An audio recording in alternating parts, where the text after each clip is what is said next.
Okay, so let's get started.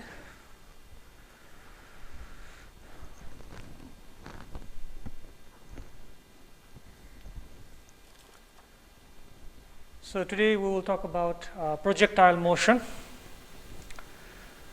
In the last chapter we talked about one-dimensional motion. Okay, one-dimensional motion in horizontal direction and one-dimensional motion in vertical direction. So for example, we talked about object moving on a surface. Okay, so you roll a ball or something on a surface, that's the horizontal motion. We talked about that. And then we also talked about dropping a ball vertically down or throwing an object vertically up. So that's the vertical motion. So in this chapter, we'll talk about combination of these two motions. Okay, so if you combine both these motions, what happens? How we deal with the motion in which we have both horizontal and vertical motion. So the example of the combination of these two motions is projectile motion. Projectile motion is the motion of an object in or under the influence of gravity alone. Okay, so it's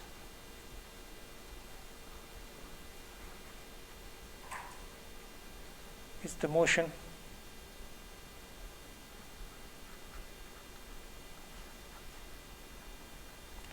of an object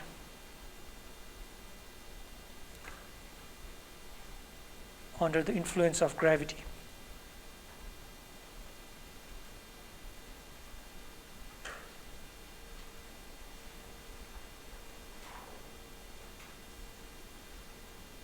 So for example, if you throw an object in air, so the air would be, if we neglect the air, then this object would be acted only by gravity, okay, nothing else.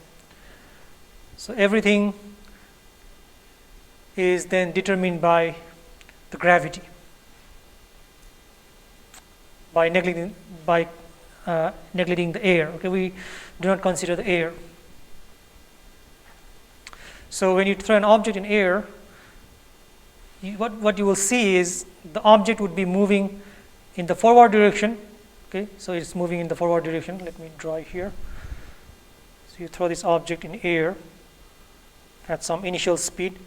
It will trace the path like this. Okay, this is the surface or ground. So at each and every point you see the object is moving forward as well as moving up and down. So it's moving from this point to this point along the horizontal direction, from this point to this point along the horizontal direction, from here to here, from here to here. Okay, so there is this horizontal motion. Horizontal motion. And you see along the vertical direction, it moved from here to this level, and then from here to this level, and then here it's falling down again. So down, down, down. Okay, so it's moving up first and then down. Okay, so there is also vertical motion. So this motion is combination of horizontal and vertical motion, and this motion is what we call projectile motion because there is only gravity acting on this object, but nothing else. Okay.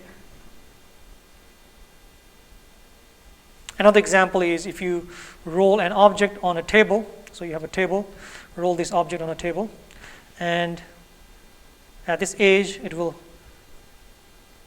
fly in air. So it will trace the path like this. So if you look at different points here, what you see is it's moving in the forward direction. Okay, so along the horizontal line. So from here to here, from here to here, and then from here to here. Okay, so it's moving in the forward direction, and it's also falling. Okay, it's moving down. It's going down, down, down. So two things you need to consider here. One is at each and every point in the projectile motion,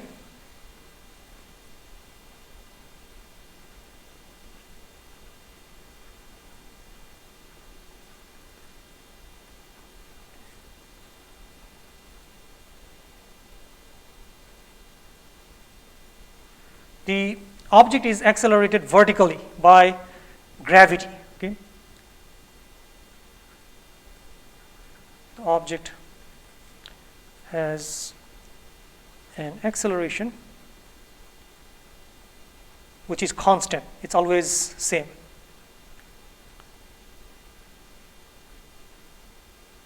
Called acceleration due to gravity.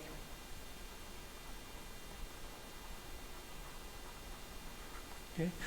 Which has the value of which has the value of 9.8 meters per second squared. And it always points in the downward direction.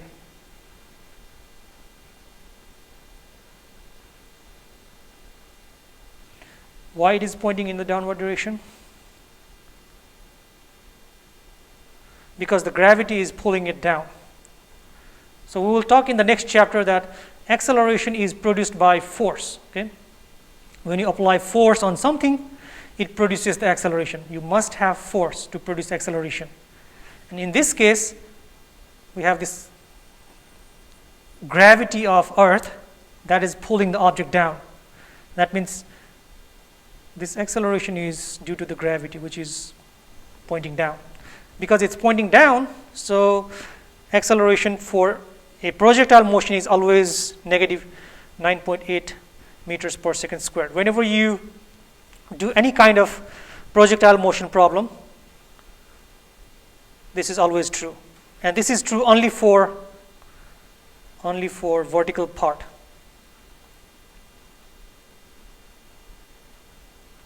So there are two parts in a projectile motion. One is horizontal part, which moves this object in this horizontal direction. And there is this vertical part, which moves the object in up or down direction. And this is true only for vertical part. For horizontal part,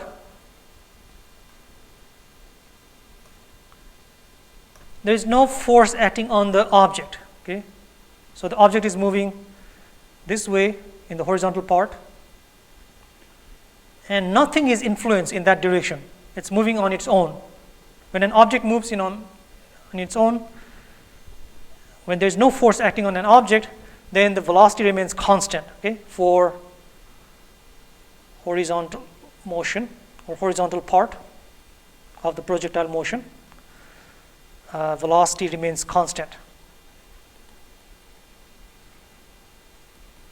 Okay?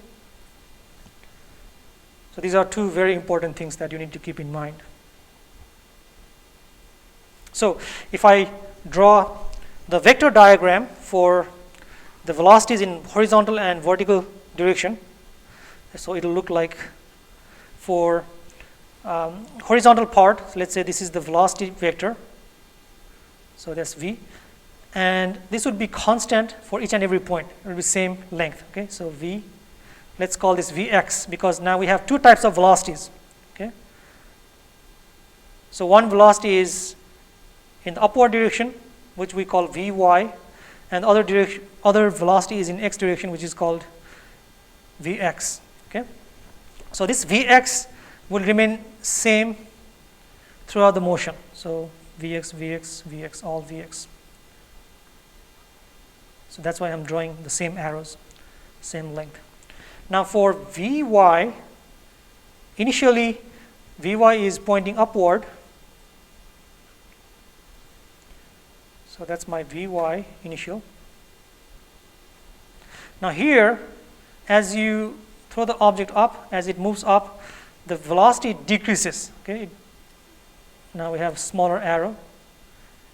And then at the highest point, it stops momentarily, okay, for the vertical part. So this vy would be 0. There's no arrow here. I'm not drawing an arrow. Okay? And then when it moves down, the velocity increases again. So I will have this arrow. Okay? And it increases more and more. The arrows get longer and longer. So vy decreases when object moves up, and it increases when an object moves down. Okay. Whereas Vx remains constant. And also Vy would be 0 at the highest point.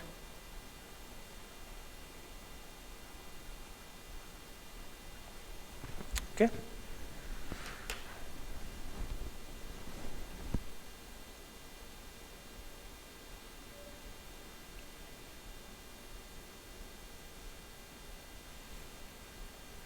Another thing here is very important thing. So starting from this point, let's say this is point 1 and ending at point 2. So from 1 to 2,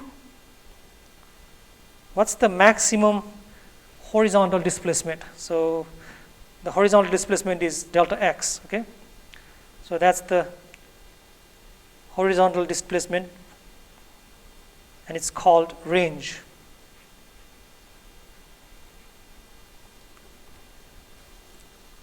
It's also denoted by capital R.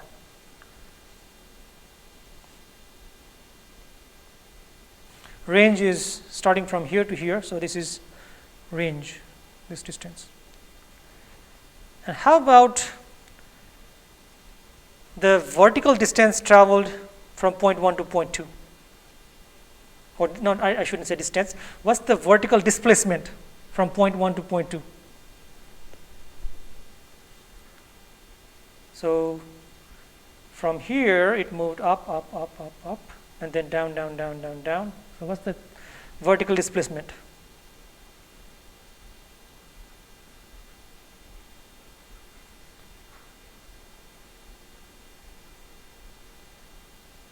So you started from here, moved up, that's your displacement, and then you move down, ended at the same point. So what's the total displacement? 0, yeah, so this is 0. Okay. So two things you may be asked in question. One is the total displacement from starting point to the end point, or from this point at the same level, at this point to the another point at the same level. Another thing is you may be asked delta y at the highest point. Okay. So these two are completely different. Okay. Highest point means you start from this level. Okay. Start from this level and then you went up to here. This is the maximum height. Okay. Y max. I should say here delta y max. Whereas you start from here, went up, and then back again down. So that's the total displacement, which is 0. Okay. So those are the important things. So we'll do some problems on worksheet 5 to apply these concepts. So those who are on Zoom, you can download worksheet 5 from Blackboard. I have uploaded the worksheet on Blackboard. So please read question number 1.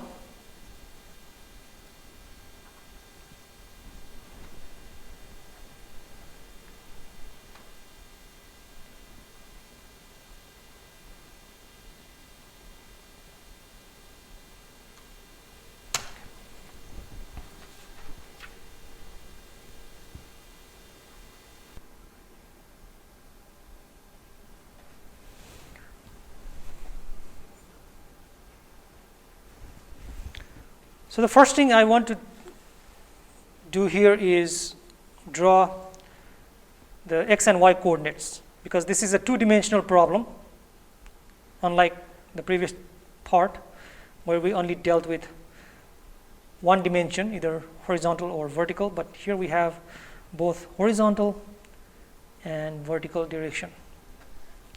So a baseball hit just above the ground level leaves the bat at 27 meters per second at 45 degrees. So the baseball leaves the ground at 45 degrees angle. And then because of the gravity, the path of the ball would be like that, okay? So it will trace this kind of parabolic path. So this path is what we call trajectory. Okay? And the trajectory of a projectile is parabolic.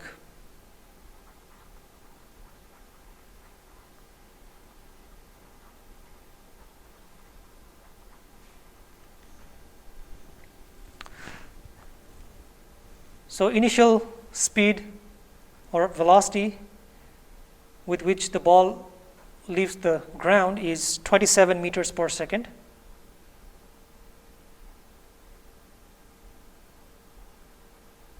Okay.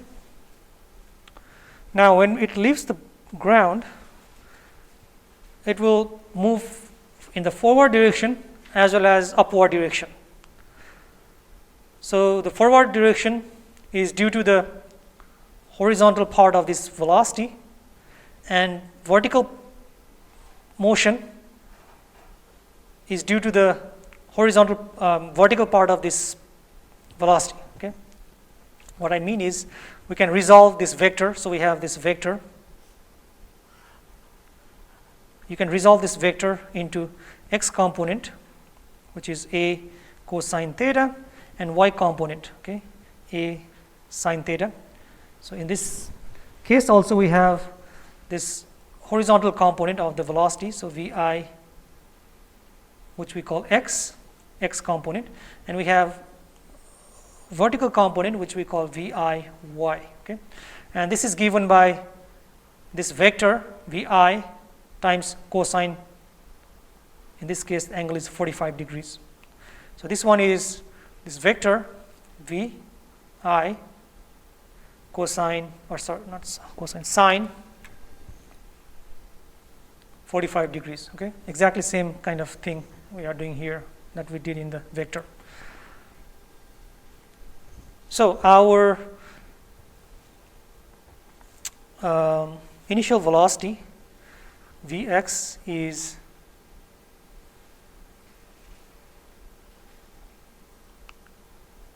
(27).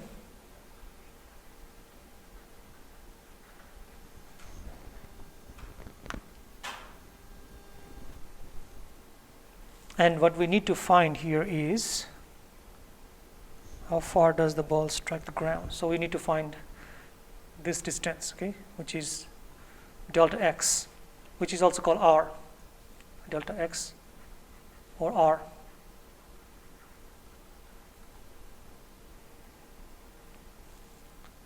So what we know is for part A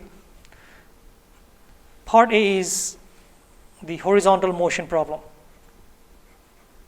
because we are dealing with this horizontal part. So for horizontal part, A is 0, okay, no acceleration, or you can say velocity is constant.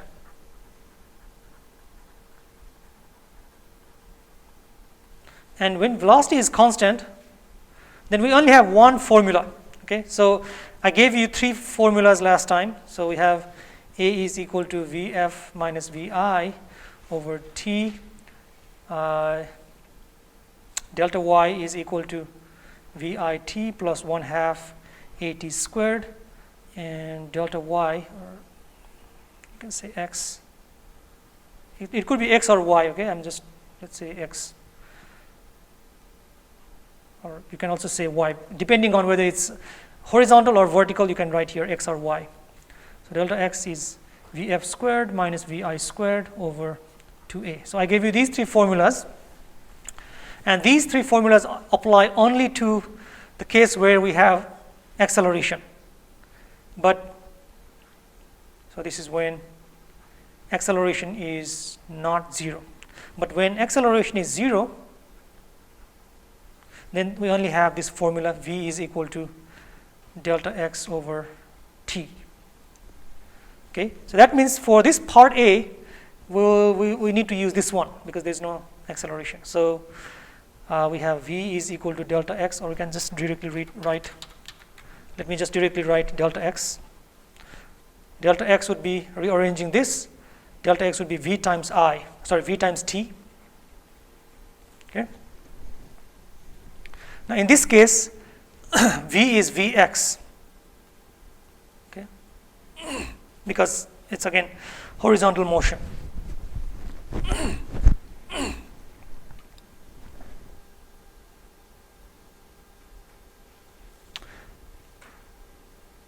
So Vx is Vi cosine 45 degrees. How about time? So how much time it takes to go from here, this point to this point? Is it given? So please read the question and see if the time is given. So this time is from this point to that point, which we denote by capital T. Okay. I will tell you later why we are using capital T here, but for now let's just use capital T. So this is not given. Unless we have this T, we cannot find delta x. Now we got stuck. Okay, so we cannot do anything at this point. So we'll just leave it as it is here. And we'll find this T first, and then we'll come back to this part. Okay, so now let's look at B. Okay, so on B, how much time is the ball in air? So the ball started from here. It's in air, okay, and then it landed here. So during this part, the ball is in air, which is same as this time. Okay, the time it takes to get from here to here is same as the time the ball is in air. So that's what part B is asking. So we are asked to find this T. So for part B, we can deal with the vertical motion. Okay. So for vertical motion, we are done with horizontal motion. We cannot do anything else with the horizontal part. So let's deal with the vertical motion. So for vertical motion, we know A is negative 9.8 meters per second squared. That's always true. What do you know about delta y? So when it completes from here to here, how much is the vertical displacement? 0, right? So that's 0. And for vertical motion, what's the initial velocity? Initial velocity is, it started from this velocity, which has this component and this component, and we are talking about this component, okay, vertical one. So our initial vertical velocity is Vi sine 45 degrees. Okay, so we know these three things. With that, we need to find time. So now let's decide which formula we want to use, whether we want to use this one, or this one. Okay, since it's a vertical motion, I'm going to write here y instead of x. Okay, so I'll be writing y here, y here. So let's now decide which one we want to use. We don't know the final velocity, the velocity at this point. We're going to use that. We don't know this final velocity, so that's not useful. How about this one? We have initial velocity, which is that. We don't know time, but we have delta y. We have acceleration. The only unknown here is t, which is what we want. Okay, so we want to use this third formula, delta y is equal to Vi. Now instead of just writing Vi, I need to write Viy here. Okay, because this is the y component or vertical motion. So t is the total time from here to here. So for the time from here to here, it's capital T. Okay, if you talk about the time from this point to the highest point, from this level to that level, then it's small t. Okay, so keep in mind that for the complete motion, the time is capital T, and for the motion from the initial point to the highest point, the time is small t. So here we are talking about this capital T, time for the complete motion. So VI t plus 1/2 AT squared. So now let's use all the values in this formula. So delta y is 0. VI y is VI sine 45. VI is 27. So 27.0 meters per second. T is unknown, plus 1/2. A is negative 9.8 meters per second squared, and capital T squared. So we can move the things around. So take this 27 to the left, negative 27 meters per second T is equal to negative. If you divide these two things, then you get 4.9. So dividing 9.8 by 2 gives you that T squared. Okay, cancel this T and one of the T's here. So then divide both sides by this thing. Okay, negative 4.9. The reason I'm doing this is to get T. Okay, so this one cancel. So we have this negative and negative cancel. 27.0 over 4.9. On the right side I have T. So T is equal to 27 over 4.9. Let's see what that is.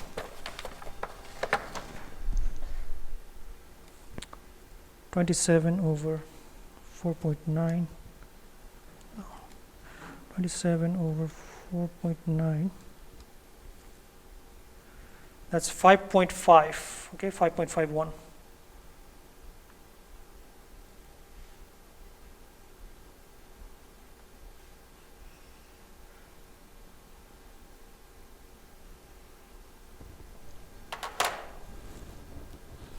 So we got that. Now we can go back here.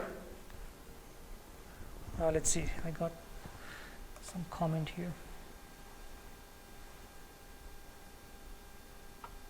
Oh, did I write cosine? Oh yes, that's a good point. Sorry, I missed a sign here. Okay, thanks for pointing that out. Okay, so I meant to write here 27 sine 45 degrees. Okay, I totally forgot that. Yes, this 27 is just VI. So I need to use sine 45 here. Okay, so here I need to use sine 45. So I need to multiply this by sine 45. T is equal to sine 45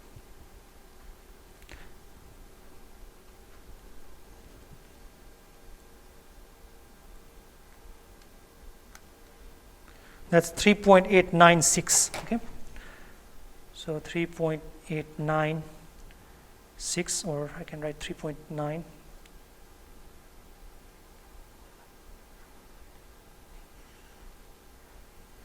Let me see, I got another comment here.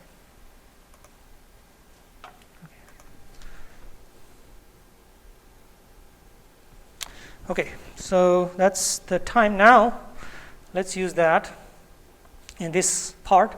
So you can actually round this off if you want. Okay, you don't need to write 4 digits here. You can write T is equal to 3.9. But when you are using the value, you need to use like 3 or 4 digits, okay, as many digits as possible, because then you get that more accurate value. So that's T. Okay, VI cosine. Let's first write VI cosine. So VI cosine 45 is 27 meters per second cosine 45 degrees, and then T is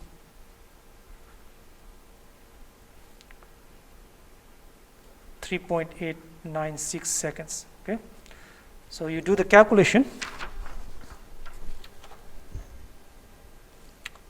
27 times cosine 45 times 3.896, so that gives me 74.38 meters distance, 74.38 meter. So you can write 74.4.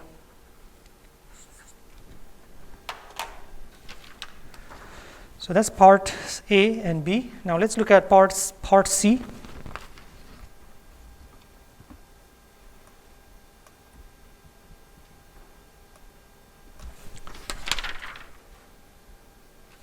So in part C, what is its maximum height? So we need to find delta y or y max.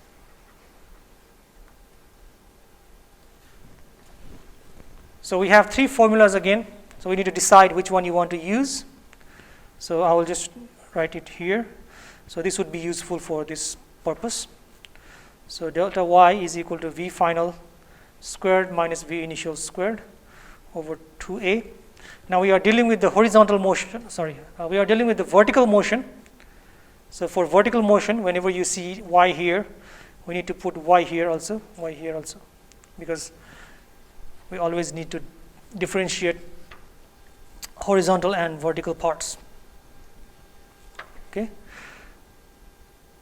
So delta y is y final minus y initial, and we are starting at y initial is equal to 0, okay? And we want to find this y final. Okay, so this thing is 0. So y final, so delta y is just y final. Y final is vfy squared. So what is the velocity at this point? Okay, vertical velocity. If you throw an object vertically up, what happens to the maximum height? It will stop momentarily, right? So that means the velocity at the maximum height is 0. We are not talking about the horizontal velocity. So even at the highest point here, we have two velocities. One is horizontal velocity, which is not 0, which is always constant. And there is also vertical velocity, okay, vy. That's what we are talking here. So this would be 0. So always keep in mind, we have two velocities. So this is 0. And initial velocity in vertical direction is this thing. So 27 sine 45 degrees. Okay, initially we have this VIY to be VI sine 45 degrees, which is our initial vertical velocity. So that's squared over 2, and A is always negative 9.8 meters per second. This negative sign, it's very important. Okay, so do the math. You will get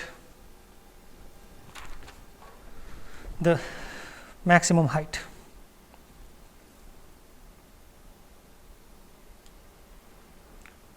Negative 27. No, just use 27 sine 45. That's squared divided by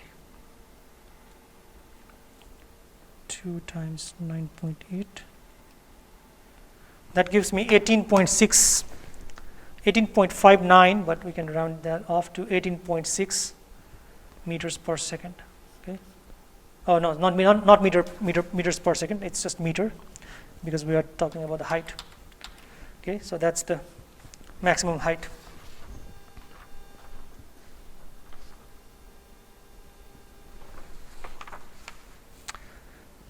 Okay, so now let's look at number 2. Please read the question. Number 2.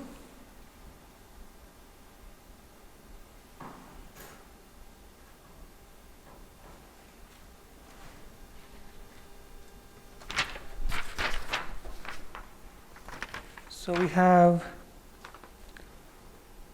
a cliff, some kind of cliff like that. Okay. A movie stunt driver on a motorcycle speeds horizontally off. So this moves horizontally. So Vx, horizontal velocity, is given. Vx is given. No, it's not given, sorry. It just says that it moves horizontally in the beginning. And because of the gravity pull, it will follow a parabolic trajectory. So it will move like that, okay? And it lands on the ground. Okay? Let me redraw that. It should be a parabolic curve.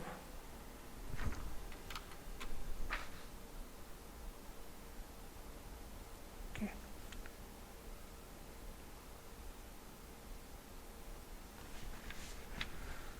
So this is not given, but what we are given is this vertical displacement. So the vertical displacement delta y is 50 meters.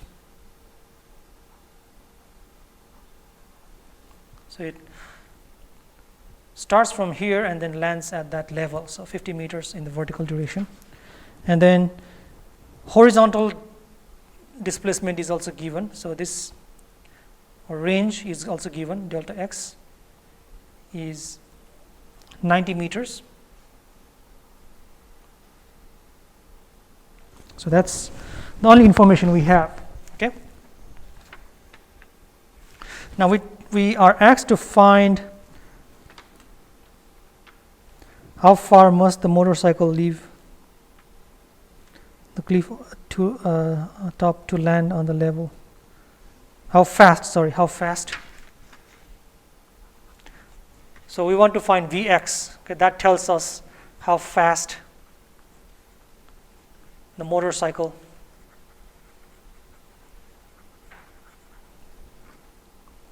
leaves the cliff.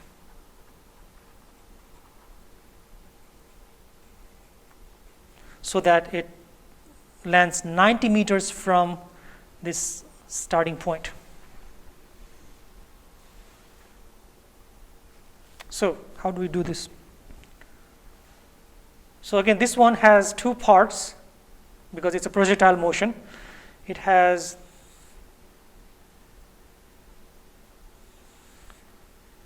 this horizontal part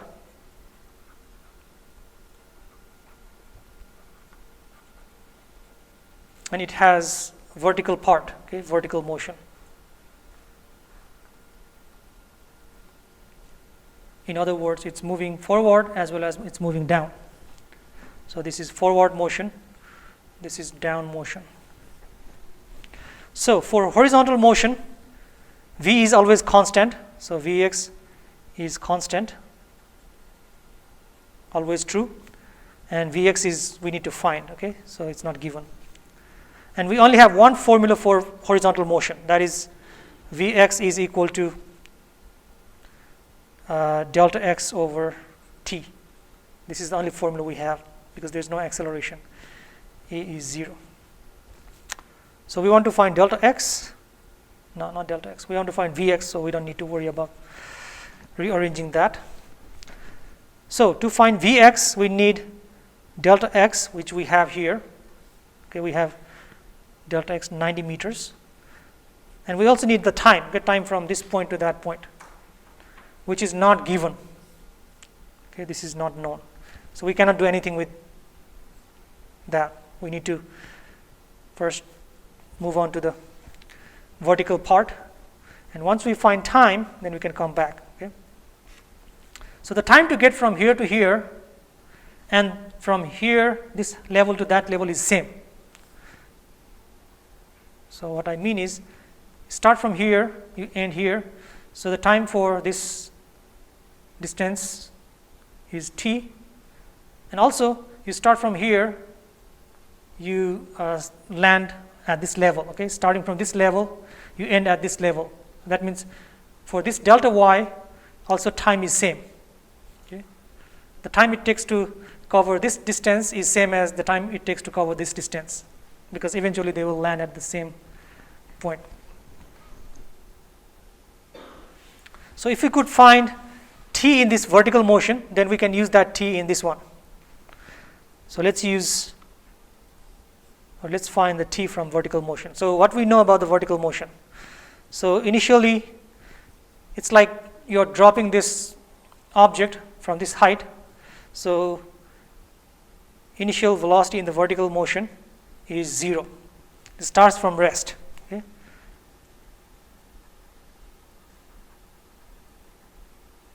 And we know A is always negative 9.8 meters per second squared. And then in this case, delta y is given 50 meters per second, or meters. And the other thing is,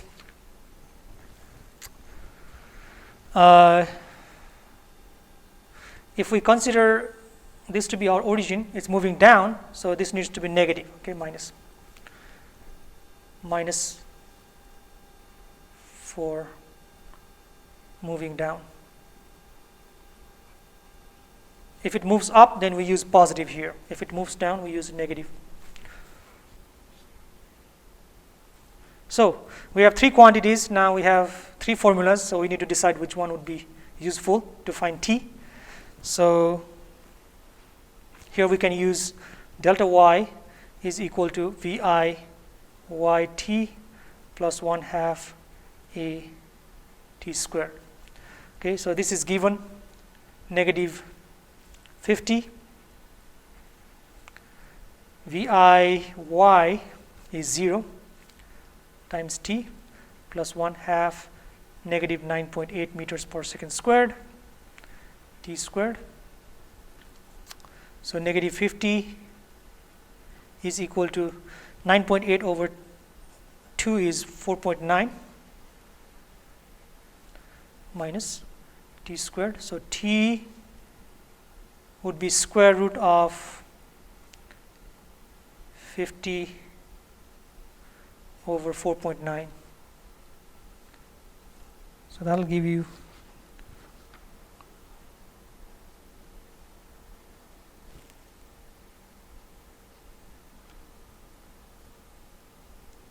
you get 3.19 seconds. Okay.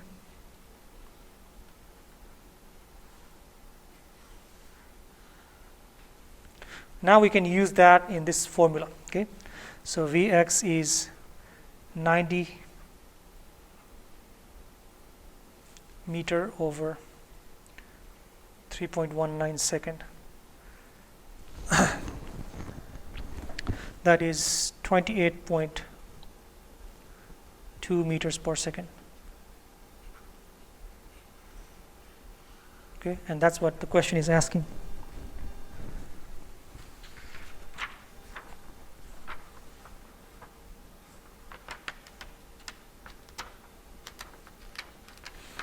Okay, let's look at number 3. After doing number 1, 3 should be pretty straightforward. So let's look at that.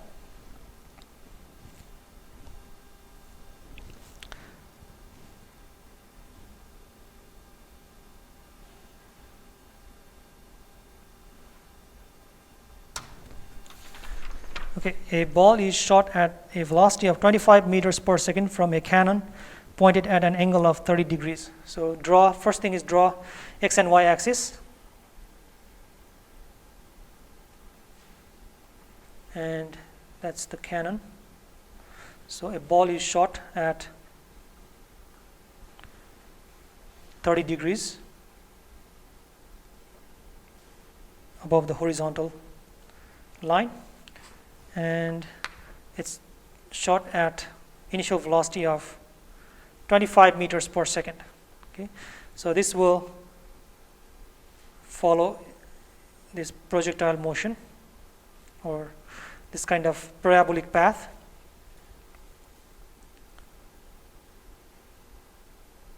How far does it travel before hitting the ground? So we want to find this delta x.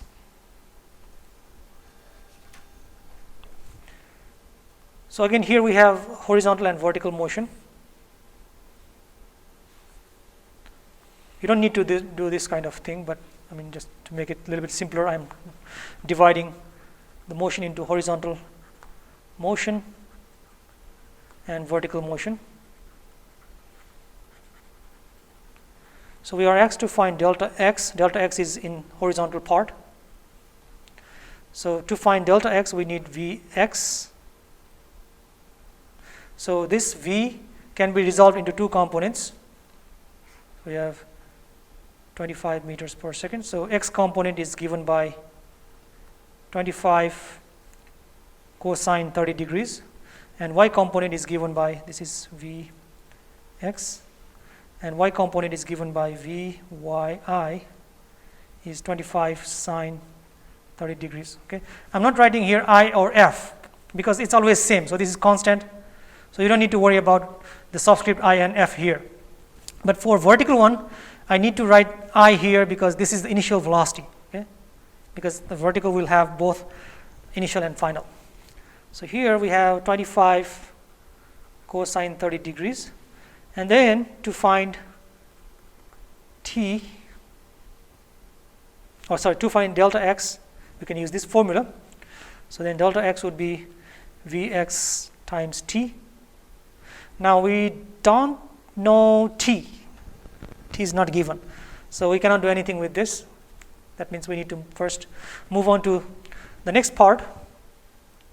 So for vertical motion, we always know that A is negative 9.8 meters per second squared. And then delta y, starting from this point and ending at that point, delta y would be 0. And then Viy is 25 sine 30 degrees. So do the math.